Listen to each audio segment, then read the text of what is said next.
শেখ হাসিনা কিন্তু ট্যাঙ্কে চড়ে কিন্তু ক্ষমতা আসে নাই। শেখ হাসিনা উর্দি পড়েও ক্ষমতা আসে নাই। স্বৈরাচারী কাঠামো ব্যবহার করেই তিনি দানবে পরিণত হয়েছেন। ওই নির্বাচন হইতেই হবে, তার কোনো বিকল্প নেই। সংবিধান সংস্কার সংক্রান্ত বিষয়ে গণভোটের প্রয়োজন, কারণ সংবিধান হলো উইল অব দি পিপল, জনগণের অভিপ্রায়ের অভিব্যক্তি। তাই জনগণের মতামত ছাড়া বিশেষত মৌলিক সংস্কার, সংবিধানের সংস্কার করা সম্ভবপর নয়। তাই এই 48টা বিষয় নিয়েই গণভোট হবে। এই 48টা বিষয়কে 4টে ভাগে ভাগ করা হয়েছে, ক, খ, গ, ঘ, এবং আমরা ওখানে আপনাদেরকে দেখিয়েছি কোন ভাগে কোনগুলো অন্তর্ভুক্ত আসে। এই 48টা বিষয়ই এই 4টে ভাগে বিভক্ত। এই যে তো এখন এই 4টে ভাগে বিভক্ত হলো একটাই মাত্র প্রশ্ন। গণভোটের চরিত্রই হলো একটাই মাত্র প্রশ্ন থাকে, এবং এই প্রশ্ন হয় হ্যাঁ না হয় না উত্তর। আপনারা কি এইগুলো গ্রহণ করছেন না গ্রহণ করছেন না, এর পক্ষে না বিপক্ষে?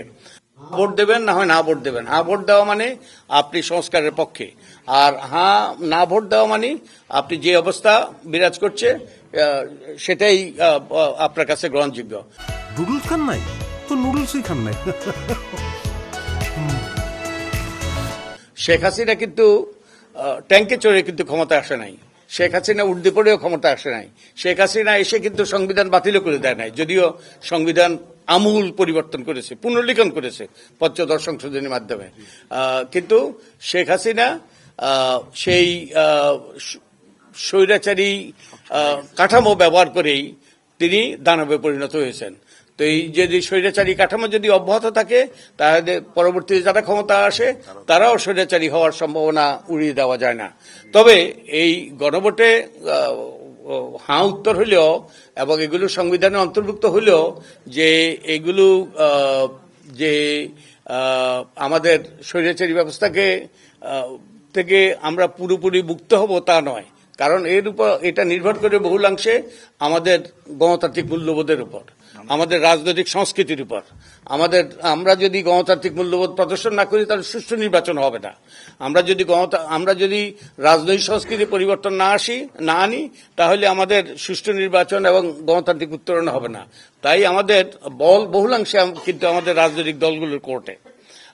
তো আমি আশা করি যে আমাদের যে অবশ্য এই যে আসন্ন নির্বাচন এবং যেটা 12ই ফেব্রুয়ারিতে নির্ধারিত হয়েছে এবং ওই নির্বাচন হইতেই হবে, তার কোনো বিকল্প নেই। আমাদেরকে এখন দায়িত্বশীল হইতে হবে, আমাদের রাজনৈতিক দলগুলোকে দায়িত্বশীল হইতে হবে, তারা সদাচরণ করতে হবে যাতে সুষ্ঠু নিরপেক্ষ নির্বাচন হয় এবং পরবর্তীতে যে সংস্কারগুলো যদি যে হাঁভোট জয়যুক্তি হয় এগুলো তারা যথাযথভাবে সংবিধানে অন্তর্ভুক্ত করবে এবং তারা যে আমাদের গণতান্ত্রিক মূল্যবোধের দরকার, প্রদর্শন দরকার এবং রাজনৈতিক সংস্কৃতির যে পরিবর্তন আনা দরকার তারা তা করবে, যাতে যেই লক্ষ্যে আমাদের বীর মুক্তিযোদ্ধারা প্রাণ দিয়ে দেশকে স্বাধীন করেছে, যেই লক্ষ্যে আমাদের জুলাই যোদ্ধারা প্রাণ দিয়েছে, রক্ত দিয়েছে, সেটা যেন ব্যর্থ না হয়।